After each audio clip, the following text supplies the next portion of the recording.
Hi, my name is Jurgen Hohen, and this is a short segment on Compliance BCC email.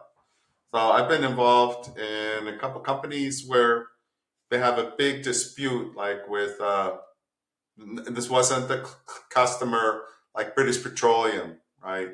So the request from legal was, show us all the communications.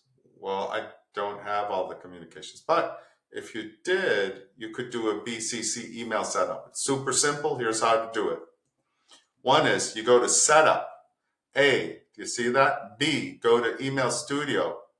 In email studio, go email optional features. C, right? And then down in D, you literally just turn on over there, right over there, uh, BCC emails. And that becomes a depository of all your communications between your staff and the outside world through Salesforce. This is a lifesaver.